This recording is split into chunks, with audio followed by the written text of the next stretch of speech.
like, wow, this is some amazingly average sex, right? And it's like every now and then you just want them to like stick a finger in your ass, and you're like, whoa, I liked it, but just one, right? And so now you got your boundary and you got to speak about it, and boom, it was communicated, and he was like, yeah, it was fun, yeah, you know, did what they said in the song. I mean, it's only fair if I could do it to you too, so. Oh, shit. Check, please. On this episode, James had some interesting and hilarious perspectives on dating in LA.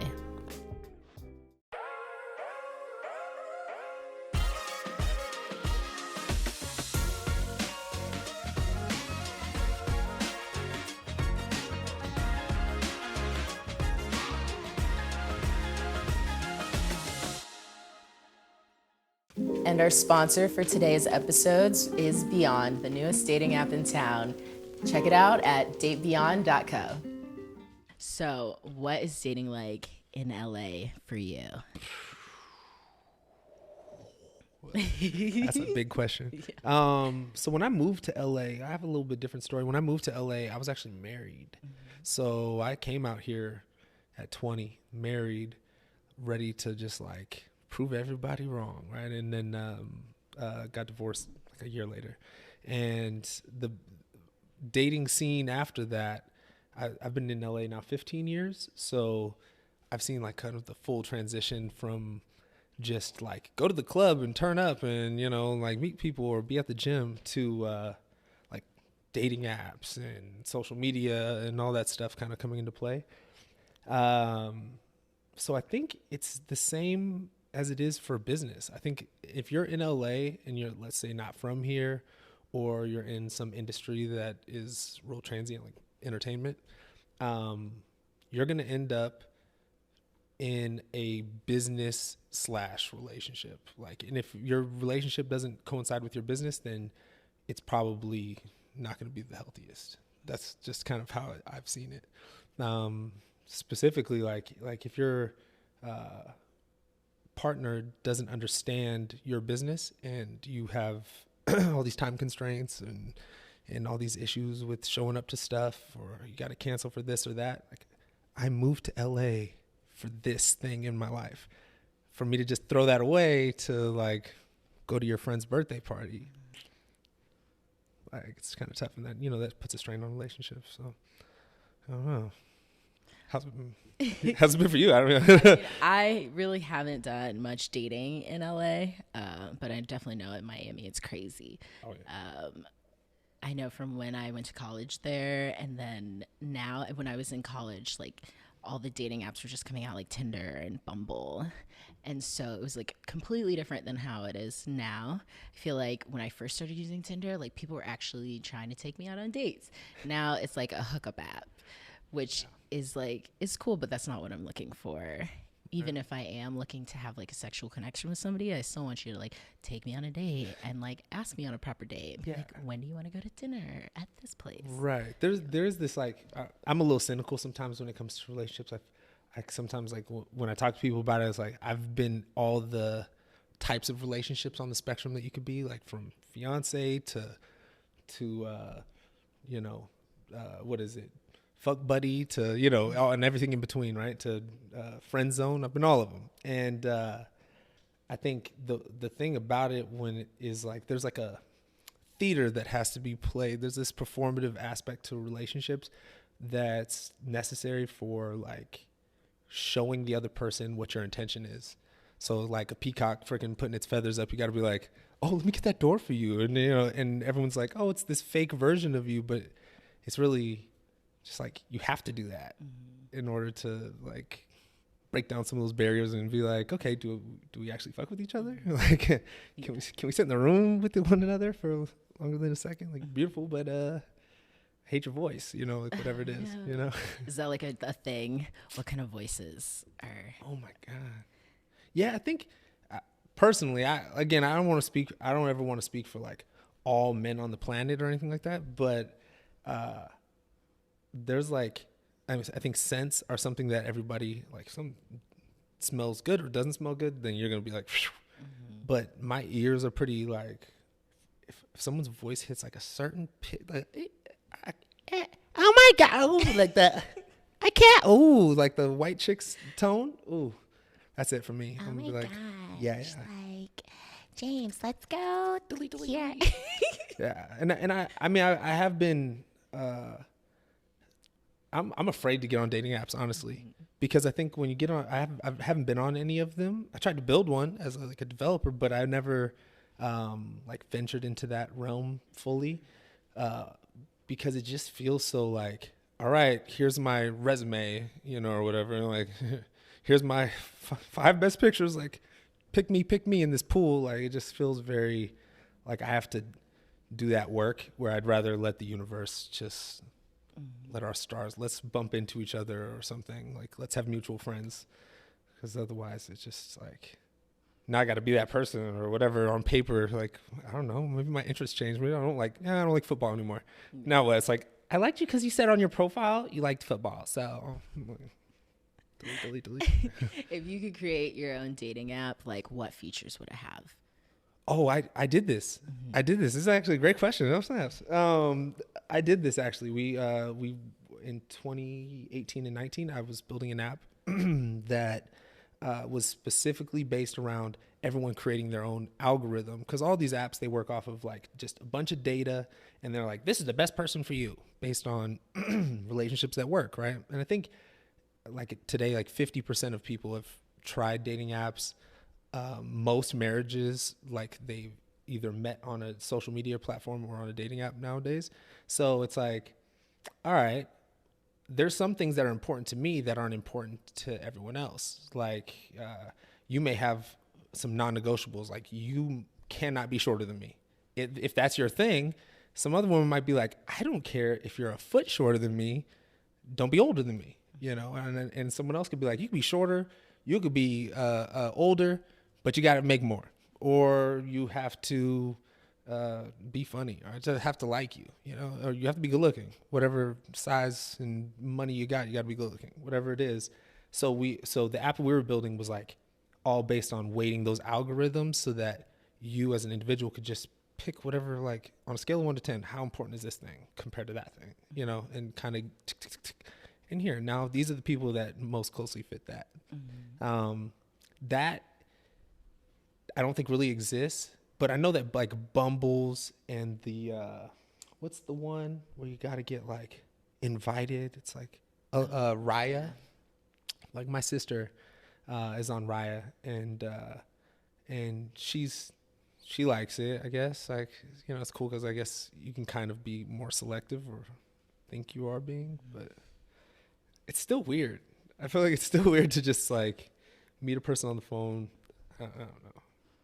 I'm gonna get catfished. I think that's the other thing. I don't trust anybody. I'm gonna be like, that's not you. No, nobody this pretty likes me like that. Cut it out. Stop with all the likes. I'm gonna get all like shy and shit. Like, nah, I'm good. Honestly, like, people think I'm a catfish on apps. I always like to FaceTime people. I'm like, oh, okay, you seem interesting. Let's FaceTime. Boom. Or call on the phone, and then I verify you're real, because I've definitely been hatfished before. What is hatfish? When a guy wears a hat and you can't tell like what they look like underneath, like, and then, yeah, you got a full just head like, of hair, yeah. or something, or Nope. like, I'm handsome with the hat, and then you take the hat off, and I'm like, ooh. Hairline back here, like put it back on. You were cuter with the hat on. It's like hatfished. I've never heard that. Yeah. Hatfished. I like it though. Hatfished. Yeah. Hatfished. Hatfishing. Don't go out here hatfishing girls. It's not a good look. Hatfishing. No, that's like that's in my top 10 fears, I think, is being like really like hardcore catfished. I watched that documentary about the football player, right? Who was like dating some imaginary person, and she died, and it was like a whole thing, but she didn't really die because she came back to life. And I'm like, oh, that's so embarrassing. Like, oh God. It happens to people all the time. Yeah. Like, that's something that a lot of my guy friends say, like, there are bots and fake girls out there. Yeah. So. Oh, I think because I instantly don't trust it, I get a lot of like, what are the DMs you get where you gotta like, you don't know the people kind of thing. And I'll just like tap it, and it's like, you're so hot, DM me back. And I'm like, I'm good. Yeah, I don't trust it. It's like, that's not your picture. You got 2 followers. You're following 3,000 people. There's something to that. Right. Like there are definitely, like my analytic brain kind of goes to like, what are the factors that I can just like write down? And then this like, I mean, this is pretty time, like AI, some AI program can say, these are all going to be fake if they fit these criteria. Mm-hmm. And so it's like hot to follow to not follow ratio. Boop, boop, boop, red flag. FaceTime me now. Yeah. No. Send me a picture of you right now saying James with a spoon on your head on one foot. Do it now or you're fake, and then delete. Yeah. And it's like, yeah, you got to do it. Mm-hmm. So have you found that in LA you're able to find like real girls when you're out, and like, you know, what's the dating pool like? I think one of the beautiful things about good question. That's tough. I think one of the good things about LA is that you do have a mix of people who kind of part-time live here, people who are from out of LA that move here. So there's like always a fresh batch of people here, right? And then also you have people on vacation, right? You have people who are kind of testing the waters or seeing the place for the first time. So in the dating pool and space, you can meet, if you're in the world, you can meet like a lot of different people. I own this club, so I've never worked in nightlife or anything, but I became a partner in this nightclub, and I see the like behind the scenes, and I'm just like the sober one in the corner, like worried about business, but just seeing the club jungle interactions, and I feel like you're like, look at the illustrious, like look at her over there. She's stalking her prey, right? And I'm like watching it happen, and I'm just like, oh, I hate this. Like, ugh. So that part of LA, I don't know. I don't know how else are you supposed to meet somebody? Like, I've been to churches that are more popping than clubs, and I know that everybody in there fucking. So like, what, there's not really anywhere you can go where you're just like, hi, what's up? Are you a person? I'm a person. What's good? And then go from there. So that's gonna always be like, it's a bunch of sexy people slammed into one city. Like, oh yeah, like sexy people. It's like, you know, when you're in the college dorms, but you're all adults now, right? Yeah. And like, except you all you can afford, you can like do no class tomorrow, no class, no bedtime. You just gotta show up to work if you gotta show up to work. Right. And most people are like, man, fuck that work shit, you know. And then also like shit, COVID changed dating, I think, exponentially. Like so many friends of mine, they were like on video dates, and that's like a whole thing now. Everybody's video dating. I'm just like, cool, you know. I guess like, you know, I surprisingly only because of the conversations I've had, but like I don't like to like be on 1,000 dates out there just like running through a bunch of like, I'm single, but I'm not like running through a bunch of dates and constantly going out like that, because I don't know, I think I'm just hypercritical, and so then I end up, and then I'm also getting older. I'm like, my knees hurt when I stand, you know. I can't drink like I used to. I'm just not trying to like just be out just for the sake of being out. So I don't know. It's interesting to meet people out here. So what are like some key differences that you noticed before COVID versus after COVID with people dating? So definitely I'd say like the polarization of people's beliefs. They're now, you kind of wear it like a badge or something, right? Like if someone's an anti-vaxxer, let's just say they're like Trump supporting hard right anti-vaxxer, and it was November of 2020, and they you liked each other's photos enough, and you said, let's link up, and you showed up, you had your mask on because you're, you know, trying to be responsible, and a vaccination question comes up, like they're gonna be like, oh, it's, you know, Bill Gates is trying to kill you, you know, like you're gonna get like politics and all these things have kind of, and really people's beliefs on things that you might not find out until a year into it, when you start talking about kids and should we vaccinate our kids, and they're like, I've never had a vaccination one day in my life, and you're like, oh snap, you're crazy, like, you know. And so now it's like people are very forward about that. I'd say also like you know, how do you meet somebody when you can't go anywhere? you know? So if you're a single person and you're just like sitting at home with your 5 people that you're allowed to be around or whatever, just like, let's figure it out. So, yeah. It's hard out there. Yeah. What did you do through COVID when it came to relationship? You're single. Are you single? That's a good answer. Good answer.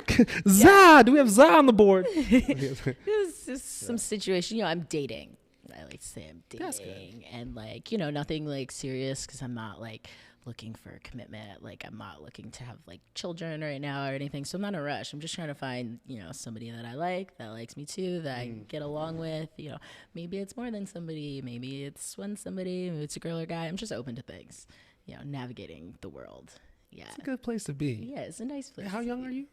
I'm 26. 26? Okay, yeah. That's a wonderful age. Yeah, it's nice. I like it. Yeah, it's a great. Okay, this is fun. Yes. Yeah. It was about around there. Like, my sister, she's pansexual, right? Which was a term I didn't know until she told me about it.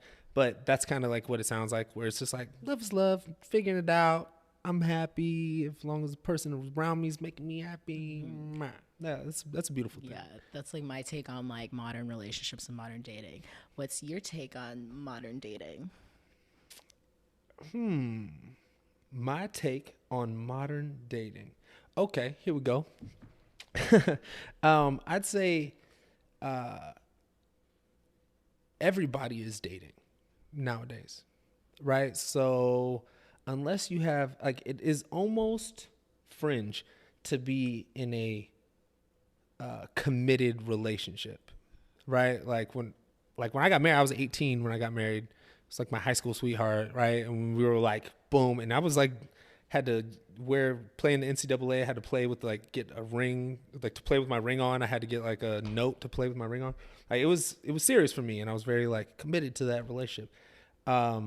Nowadays, I just believe that there's just everybody's dating. Whether you could have a boyfriend, you're gonna be dating still.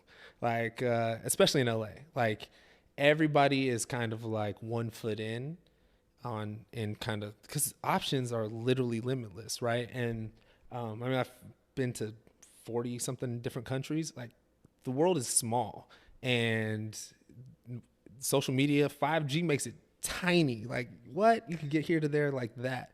So because of the options and because of all those things, everybody's kind of constantly half in, half out. So the only way to navigate through that, because you can't change it for the other people, right? You can only change it for yourself, is to just really know yourself and what you do like and you don't like. And so if people turn themselves, modern dating people turn themselves kind of inward and say, like, experience, not experience, but just like put yourself in the shoes of someone else. Do I like the idea of my partner being with somebody else? If my girl is messing with another girl, I got to play that out in my head. Is it cheating? Personally, I'm like, no, not really, right?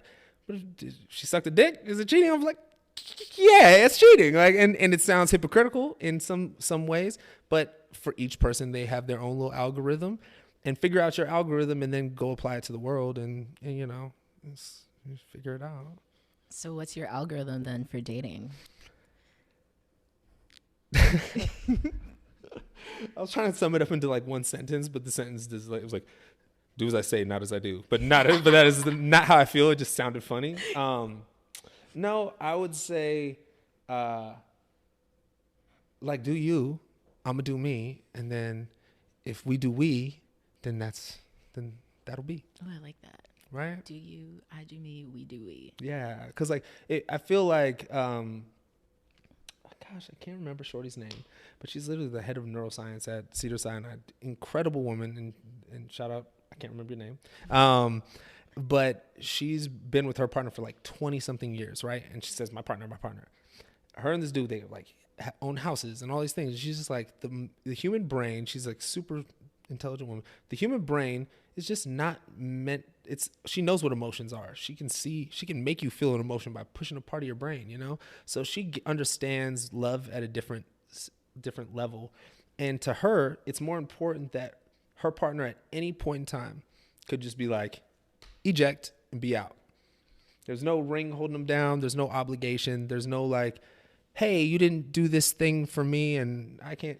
She can do all for herself. He can do all for himself. They were two wholes that came together to make two, which is more than one, right? So when people are like, oh, he's my other half, like, cool, you guys are one, and they get to be two. Like, I'd rather be two. Yeah. So I'd rather just be like whole in myself. I like these things, and be comfortable enough to like express that. Like, oh shit, damn, look at that ass. I don't have to be like turn to Stevie Wonder every time a big booty walks by, you know, in order for you to just be like, he likes my booty. He likes my booty. Like, no, like, you like that booty too? You don't have to like it. I like it. Cool. Let's keep walking. Right. And like, if you can be that, like, that's like such a small thing, right?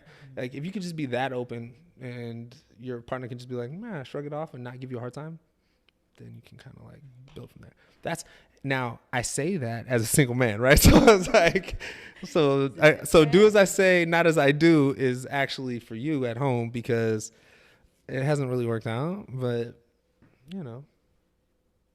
So have you like explored open relationships or like polyamory at all, or? Yes. Yeah. Well, yeah. I mean, like, again, like I think I'm big on, it's not what you know, it's what you can prove in court. Right. So like, if you never said we're exclusive and we're dating, then we're not exclusive. So if you hooked up with somebody, all somebody's everybody, I'm like, damn, like if that's what you wanted to do, but it's what you wanted to do, and so I support that, and I'm not going to judge you for it or anything like that. Now from this point on, like, let's draw a date, let's make a line, let's be exclusive from that point. Then you have an issue with it, like those types of boundaries, because so open relationships, they come down to really like three main things in my mind. Boundaries, right? Because it's what you're comfortable with, which really is like respect, right? Time, like how much time you have, because you can't get that back, and it's your life force, it's your energy. So what are you spending your time on? If I'm spending my time on all these hoes and I'm like, we're in an open relationship, you're my girl, but I spend 2 times as much time with all these hoes, then you're gonna be like, imbalance, right? And then like happiness, right? Like are you actually happy and communicating through this whole process, so that the boundaries and the time, and if there's an issue, you can address it. Like, as long as you can get through that part, then yeah, like any situation could potentially work out, right? Yeah. What's a way to like respectfully share your boundaries with your partners? Write them on a whiteboard. No, I don't know. I respectfully share your boundaries. That's such a good question. Like, just well phrased. What's a good way to respectfully share your boundaries? Honestly, I don't think there is a right or wrong way to share your boundaries, because they're yours, right? It's just like your beliefs or your, dreams or your hopes for yourself or whatever. It's your thing. So if you have a boundary, I think there's a right and a wrong time to bring it up. The only wrong time is to wait until it's built up over time, right? So if like you've created a habit with your partner where they can go out late and just stay out till whenever, come back the next day, and they did it once, you're uncomfortable about it, twice, 3 times, for a year, for a relationship, and then, but that was the boundary that kept you unhappy in the relationship, and you never spoke up about it, or you spoke up about it after it had already become a habit or something cool, or something that could have just been addressed, right?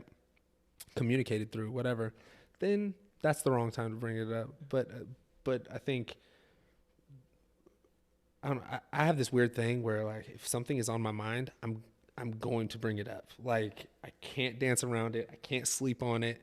It will run through my head about 1,000 times, and I was like, cool, I got my answer in my head. I've thought about 30 different scenarios, which it could be. I've already created the worst case scenario, and I can live with that. So we're still here. So like, let's just address it now so that we can just clear the table and go back to being happy. So, I don't know. I feel like that's a cool way of doing it. I think that's a cool way to do it. Right? You ain't got to think about it too long. Yeah, you got to be direct. Do you, like, how about you? Like, how are you with that? With I mean, expressing your boundaries? If somebody breaks a boundary with me, I'm usually like pretty quick to be like, I didn't like that. like maybe if we're in public and you break the boundary, I'm not gonna be like, oh my gosh, this happened right now. I'll be like, wait till we go home or get in the car and be like, this was not cool. I did not appreciate it. And like, if you're not okay with me being uncomfortable, or we can't work it out, or you don't want to be communicative with me about it, then like I can't continue with you. But if you're like, okay, I'm gonna respect your boundary, and like these are ways that we can fix it in the future, then like, yeah, move on. Because like everybody's gonna break a boundary or push somebody because like you're always, I know a lot of people say like put yourself in uncomfortable situations and that's how you grow. Yeah. And like I can't expand or change unless something is like a trigger. So yeah, well, and to kind of flashback to what you were saying before, the question before about modern relationships. A relationship without any kind of like conflict is like a movie without conflict. Everyone's life, at least in LA, people's lives are movies to themselves. And if there's no conflict, if there's no antagonist, some people they can't survive, right? If there's no conflict in their relationship, then they just aren't attracted to the person. If there's no so we want to have our boundaries be kind of set and our expectations not too rigid, and then hope that somebody kind of bumps up against it so they can either push that boundary or, meet it exactly. And you're like, wow, we really align on these items. And these are the things where we kind of are misaligned or whatever. Because, all those are likened to sex, right? Like in sex, if a guy did everything that was like statistically the correct way of doing it, you'd be like, wow, this is some amazingly average sex. Right? And it's like every now and then you just want them to like stick a finger in your ass and you're like, whoa, I liked it, but just one, right? And so now you got your boundary and you got to speak about it, and boom, it was communicated, and he was like, yeah, it was fun. Yeah, I did what they said in the song. I mean, it's only fair if I could do it to you too, so. Oh, shit. Check, please. Oh, man. See, I said, do as I say, not as I do, right? So, so when it comes to sex, man, everybody's a snowflake. Like, not snowflake in that they, like when people are like, oh, you're a snowflake. Everyone is different, right? Everyone's got their own. What's your... Ooh. I'm trying to think of some creative way to say this, because this is it's a good question, but it's still like very like, there's so many different ways. So, I mean, the shorter list is things that I don't like. I'll tell you that. I don't like feet. Not like a feet. I mean, not that I don't like feet, but I'm just like, I'm not going to suck on your toes. Like, I'm big on things that make sense, right? Like pleasurable acts when having sex. So, sucking toes. I mean, some people really like it. You can like it. I understand liking it, but just like from a physiological standpoint, it's like the number of nerve endings in your toes and other parts of your body just don't match up. So let's start some there. Trigger points in there. Yeah, for sure. No, we can get to some reflexology. I will stick a needle in your heel, but I don't know if I want to like lick between your toes. Just does your back hurt? And like, nah. But I think, yeah. So when it comes to sex, I think it's important for all of these reasons, right? Connection and blase bluesy blah, creating life, whatever. But I think also it's just fucking fun, right? Like it's a pleasurable act, and so it's intended to be that way. So it should be treated that way. I think when people have sex, they should do what they like and express what they like, and then try. I mean, I derive pleasure. I derive pleasure from other people having a good time too. Like I'm a host at parties and like trying to help all the time. So I derive pleasure from seeing a woman having like being pleased. So you should probably try to do that, whatever that is. And yeah, and that ranges a whole scale of acts, I guess. You're like, I'm like like what? I know, like you can tell what I'm looking for, but we don't have to get into that right Yeah. Well, okay. So, yeah, don't put your finger in my ass, please. Please Don't worry, I won't. Just because, like, it'll just be shocking, and I don't have time for that. Okay. And that's like before I lick your toes versus the finger in the butt. Yeah, like, oh man, if you were just like, tonight we're doing everything you don't like, I'd be like, oh shit, I'd be like toe licking and pushing boundaries, fingering in the ass. Yeah, yeah, but see, that's the thing. It's like sex is a Kinsey scale rainbow of things, right? It's all gray, right? So like, don't stick your finger in there. Oh my god! But like, if your tongue just made its way down there from my balls down there, I might be like, hello. Okay, I understand. So yeah, so you get how it is. It's just and I mean, it's the same for all of the people who I've ever met that like just had conversations like this, like open conversations about like, what do you really like? And it's really like just a whole myriad of things. Mm-hmm. And then of course there should be always a couple things that you keep to yourself that are you're like locked in a box somewhere, and then every now and then you find a person that you're that comfortable with that you're just like boundaries push a little, and go do that. Go push those boundaries. Yeah, we love pushing boundaries just a little bit. Just a little bit. Okay, so I'm gonna bring it back a little bit because you were married. What did being married teach you about relationships? Ooh, okay. What did being married teach me about relationships? So I'd say I learned I learned the reality of what everyone was talking about when they talk about how important marriage is, right? Because my marriage we were very much in love. I mean, we were super young, but there was also this air of like obligation to our relationship, right? Where, came from like a Hindu upbringing and a Baptist Christian upbringing, and then went to a Catholic high school, right? And there was just this kind of like idea of like, hey, you guys are like living together and you guys are doing all these things. Like, when's the next step? And so there was like this progression that relationships are supposed to take.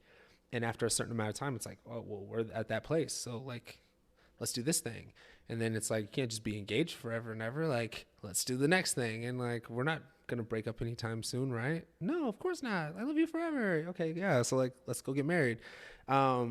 But then on the other side of marriage, I did find that through that process, actually, we went and saw marriage counselors and stuff before we actually got married. And the reality of it is when you like take on my last name, it's because you're the family member I get to choose, right? All my other family members name Shipp, I have no say in that. But you get to have my same last name. My family's going to accept you into them just as if you were part of it. Every brother, sister, and child you have will be an in-law of my family. You're married in, for real.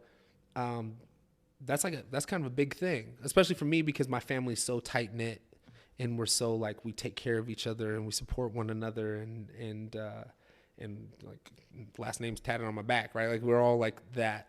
And so when I'm like, oh, wait, I'm going to bestow the Shipp name upon you, like, that's heavy.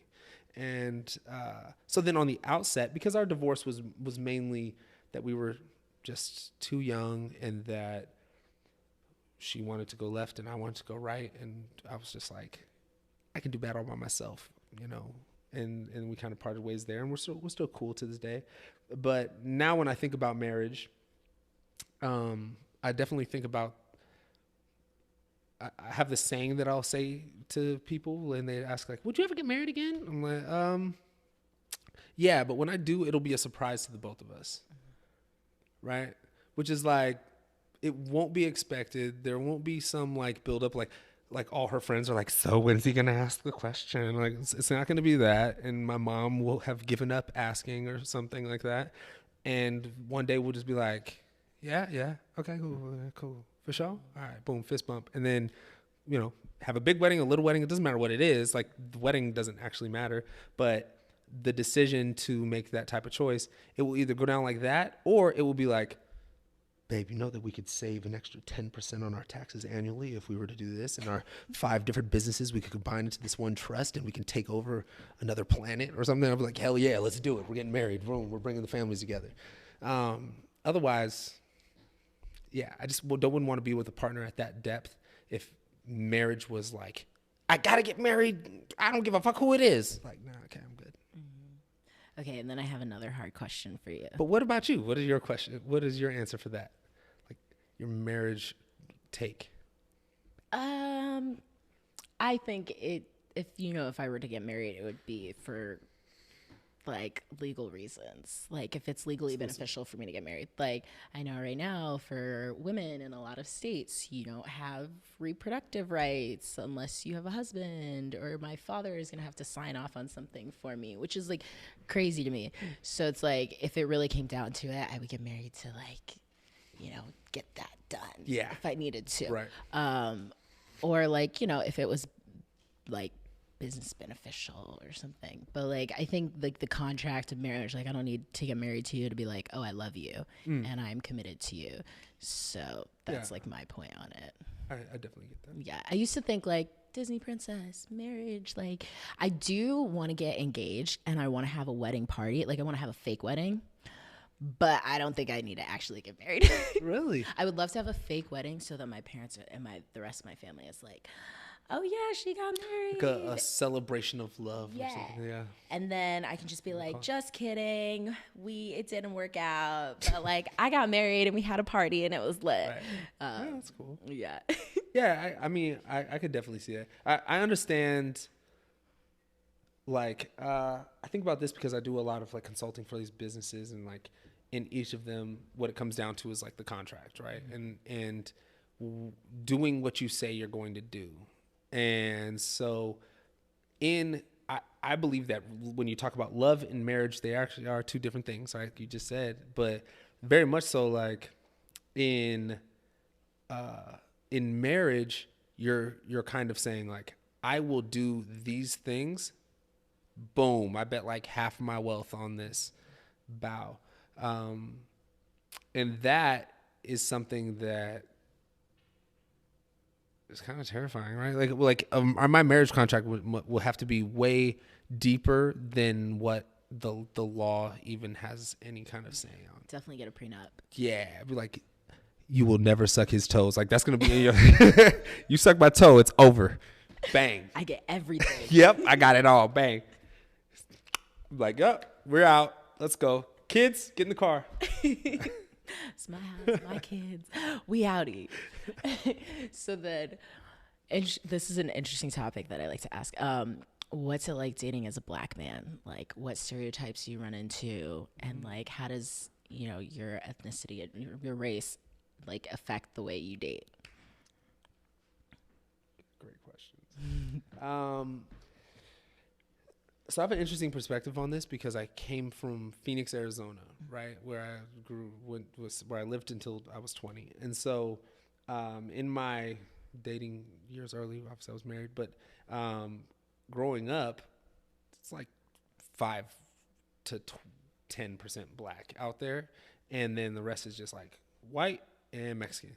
So I was always someone's first black boyfriend or first black friend or something like that, right? So I kind of existed in that, and I also, my parents, my mom and my dad were in their entire family lines had been the only ones to step out of their race at the time in the 80s. So them being married was like a big deal in both sides of my family. So my sister and I, we go like on one side and we're just the black cousins, and the other side were the light-skinned cousins, right? And so coming from that place, then applying it out here in LA, where it's just like kind of way more a melting pot. I mean, a segregated melting pot, right? Mm-hmm. I'm like, okay, I fall into these groups, right? So the big issue that I think I run into, with my background, like I'm married and I'm from Arizona, and I'm like, raised by women, and like, so I just understand women at a little bit different level, and I don't like the idea of like a fuckboy or being a fuckboy, right? But like, I'm fucking light skinned, I can't help it. My mom's white, my dad's black, like I'm a light skinned nigga. I can't help it. It's just what it is. Like, my hair just be like this, you know.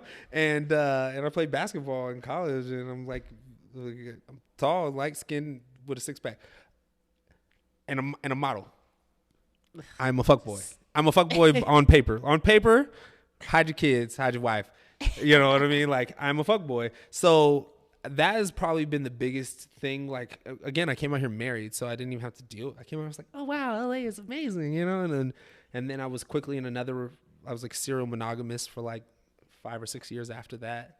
So by the time I hit 26, 27, by the time I hit your age, I'm like, hey, what's up, world? And everyone's like, you done fucked everybody. And I'm like, what? I've had like 3 girlfriends in the last 10 years. So that's been my biggest, I'd say, hurdle, because then, you know, I'm constantly battling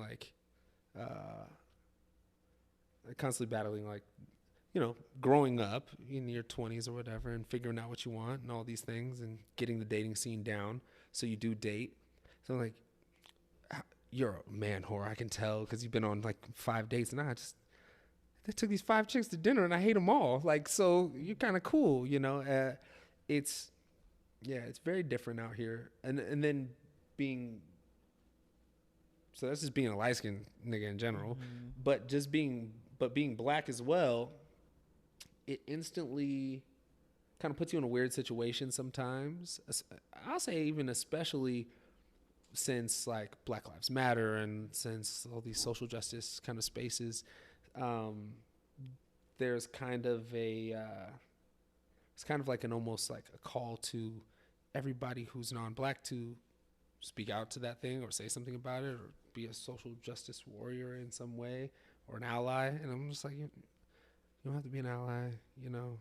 I was dating for quite some time during the COVID, a black woman from France, grew up in Australia, so she's like all over the world, right? But not a black American, doesn't know the struggle and all these things. And she was very much like, fight the power, you know, and going on protests, you know. And I'm just like, I'm alive today. That's my protest. Peace out. I ain't going on no damn march and getting pepper sprayed. I'm good, you know. And so she was like, so there was this like, you know, every relationship is gonna have its own little differences, and so I just I can. Well, thank you for your insights, and thank you for answering my questions. It's been fun. I promise I will not try to lick your toes or put my fingers in any places on you without your consent. I wish you the best of luck. Thank you so much. This has been fun. Yeah, this has been fun. Great questions. Thank you. Yes, thank you.